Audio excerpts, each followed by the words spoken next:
Hello friends, to ITS Academy में आपका स्वागत है। मैं मयंक शुक्ला जीएस के एक नए सेशन में आपका स्वागत करता हूं और आशा करता हूं कि सभी लोग घर में आराम से मस्त होंगे और पढ़ाई कर रहे होंगे। हमारा सेशन चल रहा था मॉडर्न इंडिया में महात्मा गांधी, जिसको हम लोग गांधी युग बोलते हैं,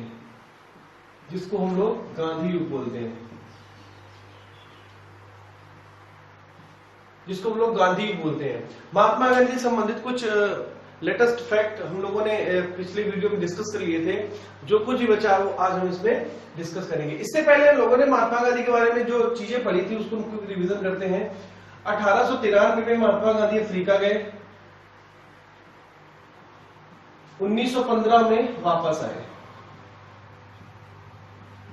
जो 1893 में महात्मा गांधी अफ्रीका गए थे और 1915 में वापस आए, इसका मतलब 93 से लेके 15 तक उन्होंने अफ्रीका में ही काम किया।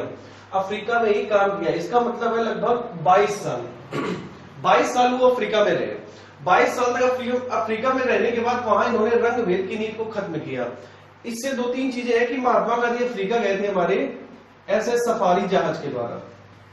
एसएस सफारी जहाज से बैठ कर अफ्रीका गए थे और ये प्रिटोरिया जा रहे थे। ये याद रखना, ये अच्छा है, प्रिटोरिया जा रहे थे।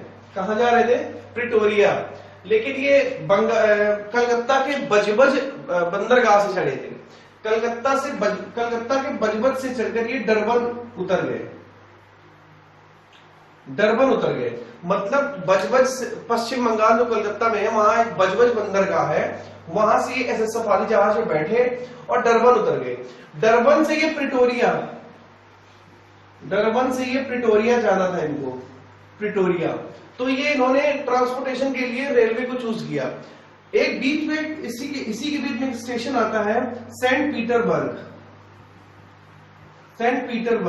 जहां पे गांधी जी को नीचे उतार दिया गया। रीजन सिर्फ यही था, रंग भेद की नीति था। जब गांधी जी को उतारा गया तो गांधी जी बहुत परेशान हुए और इस तरह के माहौल को देखकर उन्होंने अफ्रीका में एक आंदोलन मूवमेंट शुरू किया रंग भेद के खिलाफ। और उसी के लिए 1906 में इन्होंने टॉलस्टॉय फर्म की स्थापना की।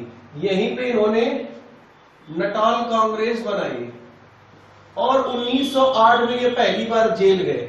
महात्मा गांधी से मिलने दक्षिण अफ्रीका में कौन गया था? गोपाल कृष्ण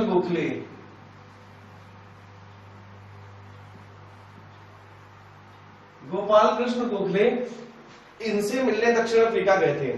दक्षिण अफ्रीका की 3 राजधानियां हैं। अफ्रीका को अंध महाद्वीप कहते हैं क्योंकि ये सांस्कृतिक और शैक्षणिक विकास में सबसे पीछे है। अब जब गोपाल कृष्ण गोखले इनसे मिलने गए, मिलने के बाद 1915 में इनकी वापसी हुई महात्मा गांधी। उन्होंने वहां पे आंदोलन को खत्म करके एक नया माहौल बना दिया। वहां पे नया माहौल बनाने के बाद ये 1915 में भारत आए और भारत में ये सबसे पहले कहां गए थे? गुजरात की साबरमती नदी के किनारे इन्होंने अपना आश्रम बनाया था, साबरमती आश्रम, जिसमें इनका जो निवास था वो हृदय कुंज था। गांधी जी का निवास था वो हृदय कुंज था। अब 1915 के बाद जब गांधी जी आए, और इसी में कुछ स्पेशल फैक्ट पूछे जाते हैं कि गांधी जी ने पहला सत्याग्रह कहां किया था? तो अफ्रीका। गांधी जी ने भारत में पहला सत्याग्रह कौन किया था? तो चंपारण सत्याग्रह गांधी जी का पहला सत्याग्रह था। अगर आपसे पूछा जाए नेशनल लेवल पर या राष्ट्रीय स्तर पर गांधी जी का पहला सत्याग्रह कौन सा था, तो आपका आंसर होगा रॉलेट एक्ट। ठीक है, राष्ट्रीय स्तर पर पहला आंदोलन रॉलेट एक्ट, सिर्फ पहला आंदोलन दक्षिण अफ्रीका में, और भारत में पहला आंदोलन तो चंपारण। इसी में एक क्वेश्चन और पूछता है कि गांधी जी की पहली भूख हड़ताल कौन सी थी? अहमदाबाद मिल भूख हड़ताल। गांधी जी की पहली भूख हड़ताल कौन सी थी? तो अहमदाबाद मिल मजदूर भूख हड़ताल। अहमदाबाद मिल मजदूर भूख हड़ताल जो थी वो गांधी जी का पहला आमरण अनशन था, भूख हड़ताल थी। अब इसी में क्वेश्चन ये आता है कि 1917 में जो चंपारण था 1917 में, ये किसके खिलाफ था? तो ये नील की खेती में एक प्रणाली थी, तीन कठिया प्रणाली थी, इसको इन्होंने खत्म किया था। इसके बाद अहमदाबाद मिल मजदूर, जो मजदूरों की जो पगार थी वो बहुत कम थी, मजदूरों की पगार बहुत कम थी, और जो भत्ता मिलता था वो भी अंग्रेज इनको मजदूरों को नहीं देते थे। उसके खिलाफ इन्होंने आवाज उठाई और मजदूरों की मांग को पूरा करवाया। इसके बाद इन्होंने किया था खेड़ा सत्याग्रह। ये सीरीज याद रखना भाई, पहले चंपारण, फिर अहमदाबाद, फिर खेड़ा सत्याग्रह। इसके बाद शुरू होता है 1917 में खिलाफत। 1917 में खिलाफत आंदोलन शुरू होता है, जिसमें अली बंधु का नाम बहुत अच्छे से उजागर होता है। अली बंधु कौन थे? थे शौकत अली, एक थे मोहम्मद अली वही मोहम्मद अली जिन्ना, ये वही मोहम्मद अली है। 1917 में जब शुरू हुआ तब खिलाफत आंदोलन के प्रमुख नेता थे अली बंधु। अब खिलाफत आंदोलन तुर्की के समर्थन में था, ये फैक्ट याद रखना, तुर्की के समर्थन में और इंग्लैंड के खिलाफ था। तुर्की के समर्थन में और इंग्लैंड के खिलाफ था। ये आंदोलन हुआ क्यों था? एक्चुअली 1914 से 1918 तक प्रथम विश्व युद्ध चला।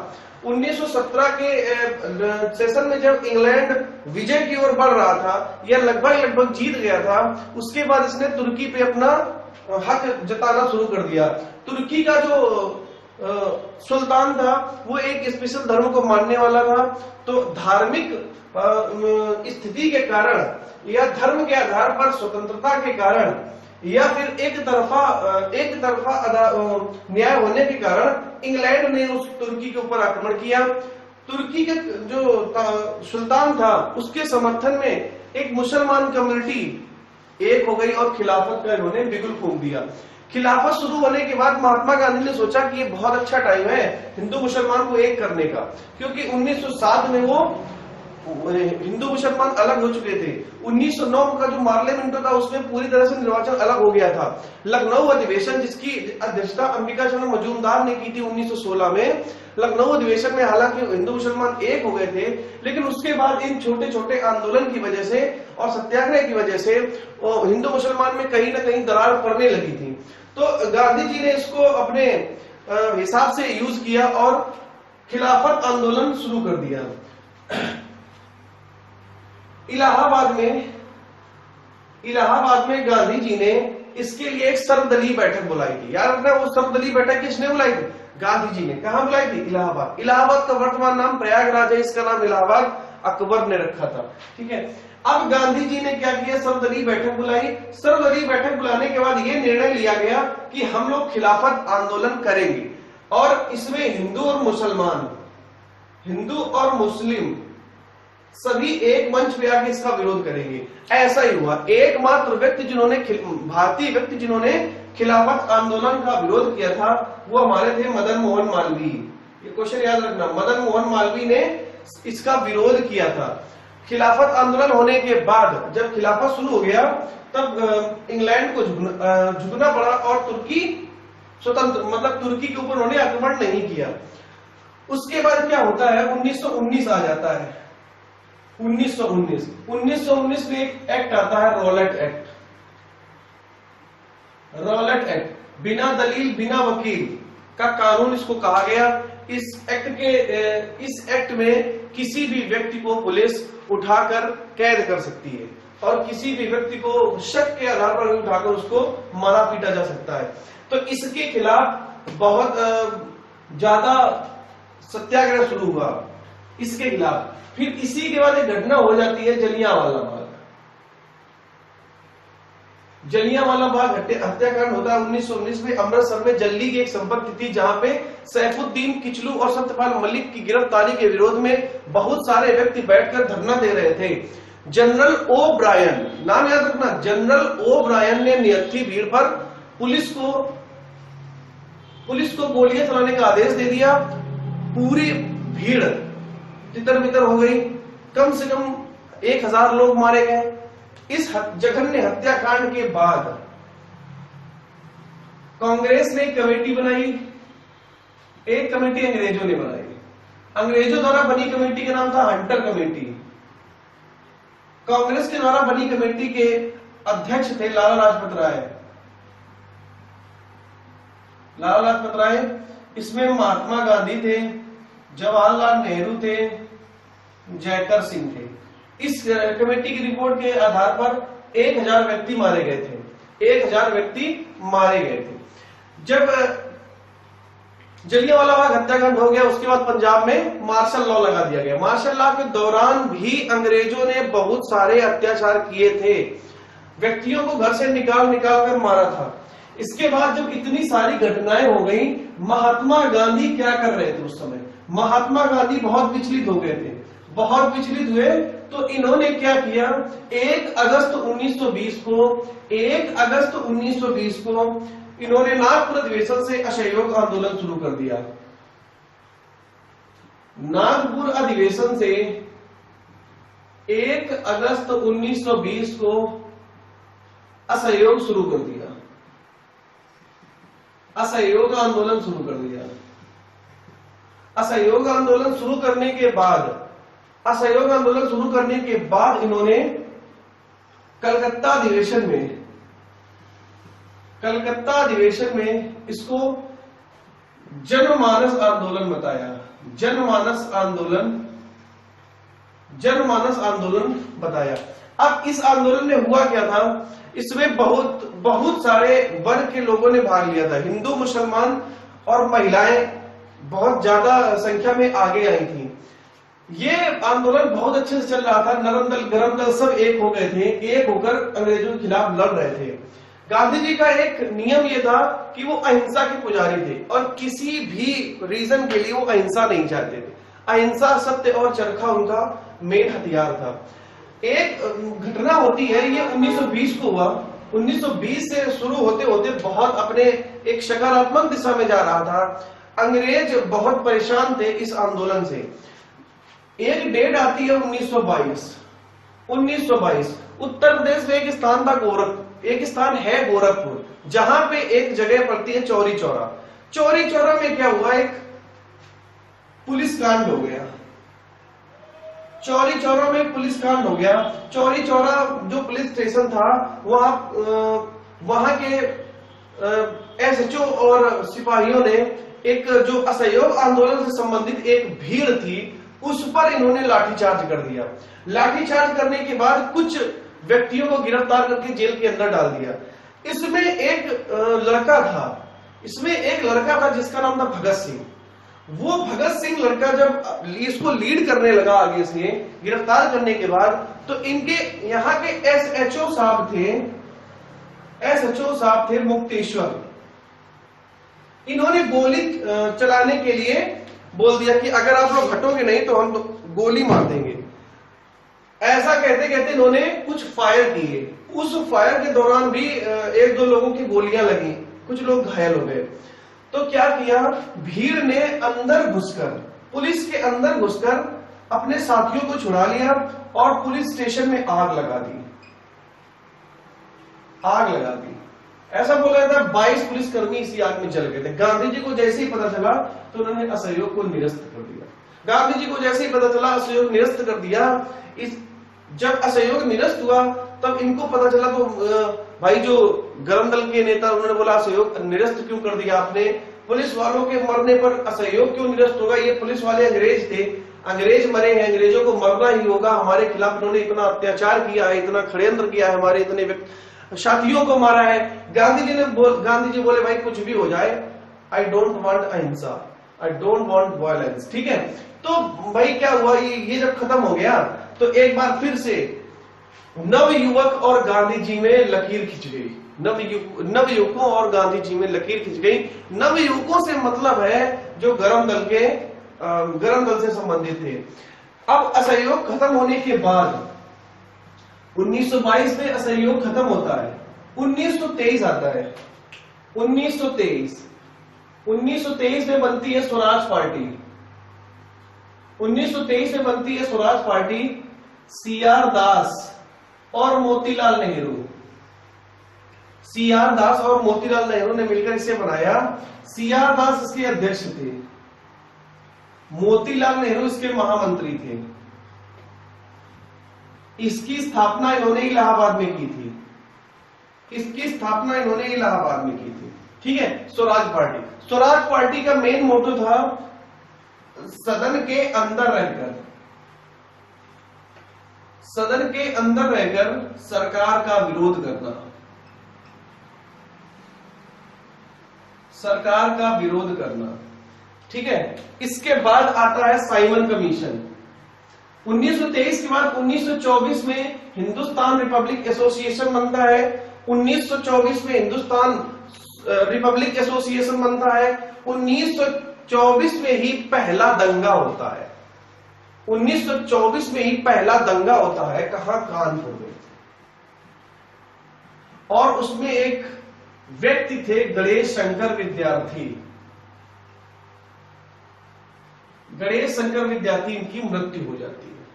कानपुर में एक पहला जातीय दंगा होता है, तो इसमें गणेश शंकर विद्यार्थी की डेथ हो जाती है। ये डेडलाइन 1924 है। 1925 में क्या होता है? कम्युनिस्ट पार्टी बनती है। कम्युनिस्ट पार्टी बनती है। ठीक है।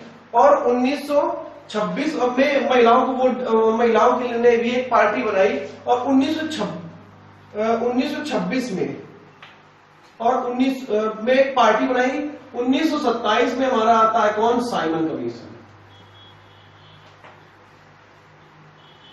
1927 में साइमन कमीशन आता है। जब 1927 में साइमन कमीशन आया, साइमन कमीशन का मेन उद्देश्य भारत का संवैधानिक विकास करना था। इसका विरोध किया गया क्योंकि इसमें कोई भी भारतीय नहीं था, कोई भी भारतीय नहीं था, इसलिए इसका विरोध किया गया। 1928 में ये बंबई पहुंचा और इसका विरोध लखनऊ में खलीकुज्म खां ने किया था। इसके बाद 1927 में इसका विरोध हो गया। 1927 में विरोध होने के बाद जब ये इसका विरोध हुआ तो भाई इसको यहां से निकाल दिया गया। साइमन, याद रखना, सर जॉन साइमन जो था वो उदारवादी दल का था, इंग्लैंड के उदारवादी दल का था। अब एक भारत में सचिव था उस समय लॉर्ड बर्कनहेड ने भारतीयों को चैलेंज कर दिया कि तुम्हारे अंदर हिम्मत है तो अपना संविधान बना के दिखाओ। तो उसी समय मोतीलाल नेहरू ने रिपोर्ट पेश कर दी, नेहरू रिपोर्ट 1928 में। जैसे ही बर्कनहेड ने इनको चैलेंज किया कि अगर तुम्हारे अंदर हिम्मत है तो अपना संवैधानिक विकास करके दिखाओ, मोतीलाल नेहरू ने तुरंत नेहरू रिपोर्ट पेश कर दी। ये नेहरू रिपोर्ट लाया कौन था भाई? मोतीलाल नेहरू। जवाहरलाल नेहरू नहीं थे, मोतीलाल नेहरू। इनमें कुछ प्रावधान इन्होंने किए थे कि एक स्वायत्त डोमिनियन स्टेट बनाना, प्रांतों का विभाजन करना भाषा के आधार पर, वयस्क मताधिकार और महिलाओं को अलग से स्वतंत्रता, और जो महिलाएं हमारी वोट नहीं डाल पा रही हैं उनके लिए भी अलग से इन्होंने निर्वाचक मंडल बनाने की मांग की। अब इसका विरोध शुरू हो गया। मोतीलाल नेहरू ने नेहरू रिपोर्ट 1928 में लाई। इसके विरोध में जिन्ना ने 11 सूत्री फार्मूला पेश कर दिया। जब जिन्ना ने 11 सूत्री फार्मूला पेश किया और जवाहरलाल नेहरू ने भी इसका विरोध किया। जवाहरलाल नेहरू ने विरोध किया था कि भाई स्वायत्त डोमिनियन स्टेट नहीं आएगा।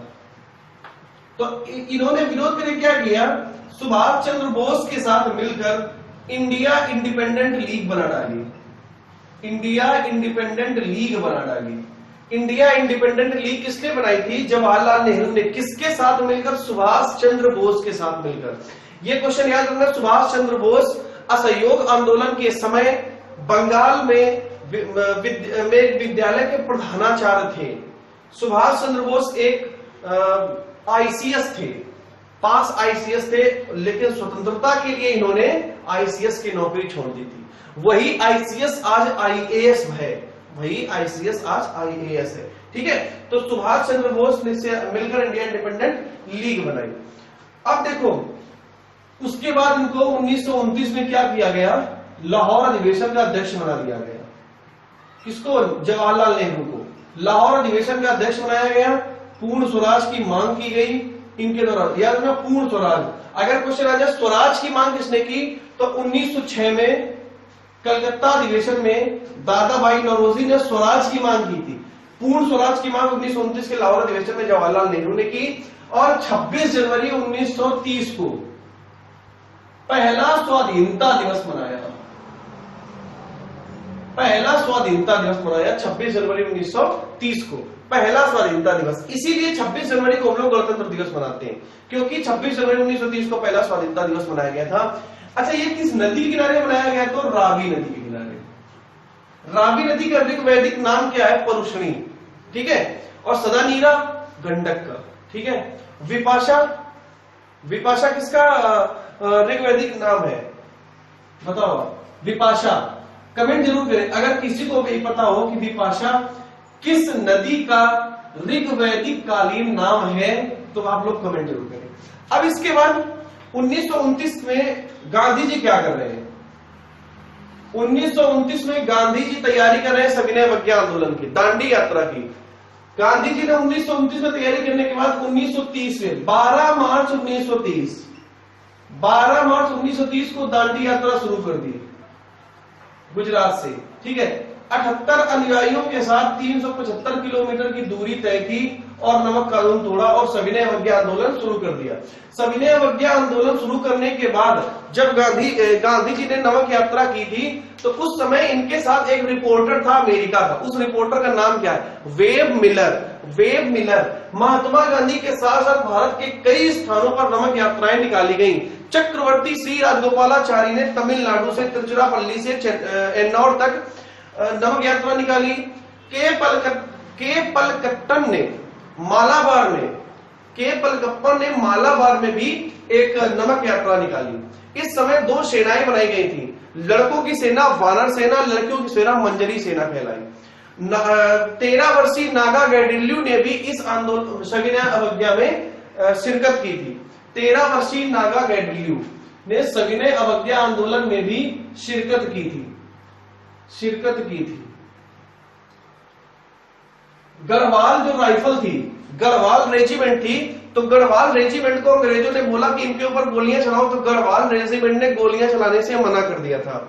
ठीक है, और सरोजनी नायडू ने भी महाराष्ट्र में व्यक्तियों के साथ मिलकर एक सभा की जिसमें लाठियां चलाई गई। उस लाठी चार्ज को वेब मिलर ने अपने आंखों से देखा था। गांधी जी को जब उठाया गया, सविनय अवज्ञा आंदोलन से जब गांधी जी को उठाया गया, तो गांधी जी को उठा के कहां ले जाया गया? येरवड़ा जेल में डाल दिया गया था। उस गांधी जी को उठाए जाने के बाद सविनय अवज्ञा आंदोलन को किसने लीड किया था? अब्दुल्ला तैयब जी। याद रखना, अब्दुल्ला तैयब जी थे जिन्होंने सविनय अवज्ञा आंदोलन को लीड किया था। कब? जब गांधी जी को अरेस्ट कर लिया गया था।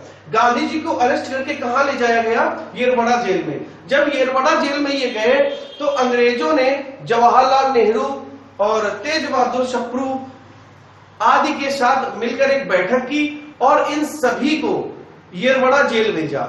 इसलिए जेल भेजा क्योंकि गांधी जी से आप किसी तरह से मिलके आप ये आंदोलन खत्म कर दीजिए।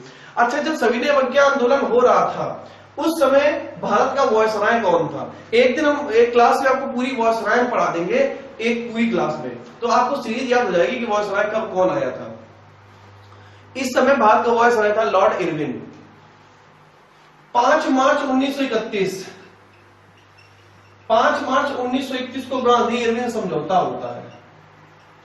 11 सूत्री गांधी इरविन समझौता होता है और गांधी जी ने सविनय अवज्ञा आंदोलन को खत्म कर दिया इस समझौते के बाद। ठीक है, 5 मार्च 1931 समझौता हो गया। इसी के बीच में गोलमेज सम्मेलन होते हैं 1930, 1931 और 1932। 3 गोलमेज सम्मेलन होते हैं। पहले गोलमेज सम्मेलन में कांग्रेस नहीं गई, दूसरे गोलमेज सम्मेलन में कांग्रेस ने भाग लिया महात्मा गांधी के जरिए। महात्मा गांधी दूसरे गोलमेज सम्मेलन में गए थे। और तीसरे गोलमेज सम्मेलन में 1935 के एक्ट की चर्चा की गई थी। अब तीनों सम्मेलन में जाने वाला भारतीय कौन था? अंबेडकर। महात्मा गांधी किस में गए? दूसरे में 1931 में। और ये तीनों सम्मेलन हुए कहां थे? ब्रिटेन में। जिस समय ये तीनों सम्मेलन हुए थे उस समय ब्रिटेन का प्रधानमंत्री कौन था? Ramsay MacDonald. रैमजे मैकडोनाल्ड नाम याद रखना, यही पूछा जाता है कि during round table who was the prime minister of Britain? तो रैमजे मैकडोनाल्ड। गांधी जी किस में गए थे? 1931 में। जिस गोलमेज सम्मेलन में गांधी जी लंदन गए थे उस गोलमेज सम्मेलन में हिंदी बोली गई थी। उसी गोलमेज सम्मेलन में गांधी जी को अर्धनग्न फकीर विंस्टन चर्चिल ने कहा था। अर्धनग्न फकीर विंस्टन चर्चिल ने कहा था। गांधी जी दूसरे गोलमेज सम्मेलन में भाग लेने के लिए किस जहाज से गए थे? तो आरएस राजपूताना। याद रखना, आरएस राजपूताना जहाज था जिससे गांधी जी दूसरे गोलमेज सम्मेलन में गए थे। एचएस सफारी जहाज था जिससे गांधी जी अफ्रीका गए थे। दोनों जहाज के नाम याद रखना, पूछा जाता है। गांधी जी ने माई एक्सपेरिमेंट विथ ट्रुथ लिखी है। गांधी जी ने माई एक्सपेरिमेंट विथ ट्रुथ लिखी है। आपको पता होगा गांधी जी जब दक्षिण अफ्रीका में थे उस समय दक्षिण अफ्रीका से भी ये लंदन गए थे। दक्षिण अफ्रीका से भी ये लंदन गए थे। ठीक है, तो एक दूसरे में भाग लिया और अर्धनग्न फकीर बोला गया, हिंदी बोली गई। ठीक है, इसके बाद जब गांधी इर्विन समझौता हो गया, इसको हम लोग, इसका दूसरा नाम दिल्ली समझौता भी है। दिल्ली समझौता। दिल्ली समझौता। दिल्ली का निर्माण किसने किया था? दिल्ली का निर्माण सेंगर वंश के राजाओं ने किया था। ठीक है, 5 मार्च 1931 को गांधी इर्विन समझौता हो गया। अब इसके बाद जब समझौता किया गया तो समझौते के में जो मुख्य बिंदु थे 11 बिंदु थे, तो 11 में से इरविन ने कुछ पहले कर लिया, करने के बाद इसको इंप्लीमेंट नहीं किया। इसको गांधी जी ने दोबारा शुरू कर दिया। सविनय अवज्ञा आंदोलन गांधी ने दोबारा शुरू कर दिया। दोबारा शुरू करने के बाद 1932 में दोबारा शुरू हुआ था। दोबारा शुरू करने के बाद इरविन ने बोला भैया हम कर देंगे, आप परेशान न हो। 1933 में इन्होंने इसको पूरी तरह से बंद कर दिया। तो 1934 में पूरी तरह से कब खत्म हुआ था? 1934 में। इसके बाद 1932 में एक चीज और आती है, सांप्रदायिक पंचाट।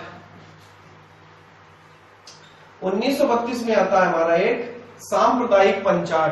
सांप्रदायिक पंचाट क्या था? सांप्रदायिक पंचाट था कि रैमजे मैकडोनाल्ड ने इसको पेश किया।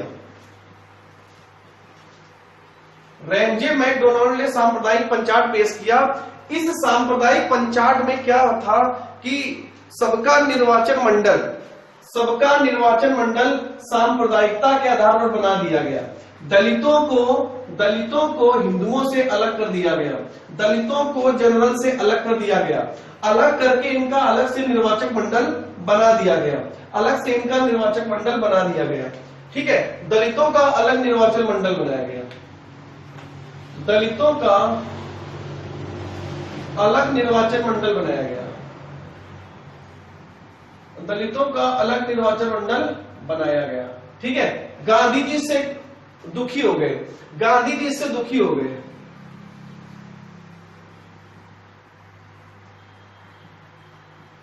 गांधी जी से दुखी हो गए। ठीक है, और इन्होंने अनशन करना शुरू कर दिया। 1932 में गांधी और अंबेडकर के बीच समझौता हुआ, जिसको हम लोग पूना समझौता बोलते हैं। पूना समझौता कहते हैं। तो पूना समझौता किसके बीच हुआ था? गांधी और अंबेडकर के बीच में 1932 में पूना समझौता हुआ। ठीक है, पूना समझौते में क्या हुआ? दलितों को दोबारा जनरल में ला दिया गया। इनका जो निर्वाचन क्षेत्र में सीटें थी वो 147 कर दी गई, मतलब 18% बढ़ा दी गई। 18% बढ़ाई गई। तो 1932 का जो पूना पैक्ट था वो किसके बीच हुआ था? अंबेडकर और गांधी जी के बीच। ठीक है, क्यों हुआ था? क्योंकि जो सांप्रदायिक पंचाट था, सांप्रदायिक पंचाट किसने पेश किया था? रैमजे मैकडोनाल्ड ने। रैमजे मैकडोनाल्ड कौन था? ब्रिटेन का प्रधानमंत्री। उसने सांप्रदायिक पंचाट पेश किया। सांप्रदायिक पंचाट में क्या लिखा था कि भाई जितने भी दलित होंगे उनको जनरल से अलग कर दो और उनका निर्वाचन क्षेत्र अलग कर दो, निर्वाचक मंडल अलग से बना दो। क्योंकि दलित उस समय बहुत पिछड़ा था, उनको कुछ भी नहीं पता था। तो गांधी जी ने, चूंकि गांधी और अंबेडकर दोनों ही दलित प्रेमी थे, तो गांधी जी ने क्या किया? अनशन शुरू कर दिया कि भाई दलितों को वापस लाओ और इनका जो सीटें हैं वो बढ़ाओ। तो बिल्कुल गांधी जी की बात मानी गई। 78 से 147 सीटें दलितों की कर दी गई। अब यहां से जब 18% बढ़ाई गई तो गांधी जी ने क्या किया? खुश हो गए, भाई ठीक है आ जाओ। अब अंबेडकर के साथ मिलकर इन्होंने जब 1936 के चुनाव में भाग लेना शुरू किया। ठीक है, 36 के जो चुनाव होंगे अभी आगे, उसमें भी गांधी जी की अहम भूमिका रहेगी। इसके बाद 1934 में क्या होता है? 1934 में समाजवादी कांग्रेस बनती है।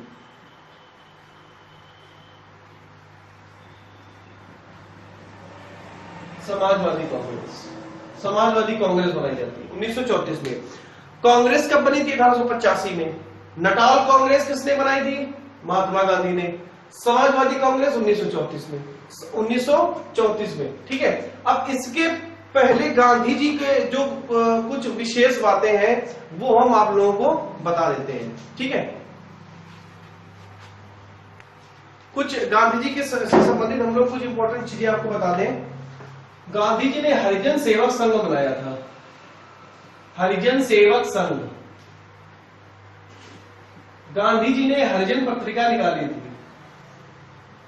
हरिजन पत्रिका निकाली थी, है ना? और गांधी जी ने हरिजनों के उत्थान के लिए यंग इंडिया बनाया। यंग इंडिया बनाया। ठीक है, मतलब हरिजन सेवक संघ, हरिजन और यंग इंडिया, ये तीनों किसने चलाई थी? महात्मा गांधी ने।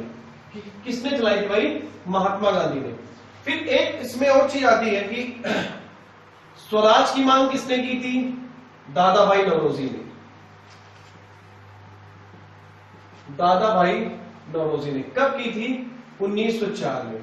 अंतरराष्ट्रीय कांग्रेस सम्मेलन, अंतरराष्ट्रीय कांग्रेस सम्मेलन जो 1904 में हुआ था। अब इसी में आता है कि दादा भाई नौरोजी, धन निर्गमन का सिद्धांत किसने दिया था?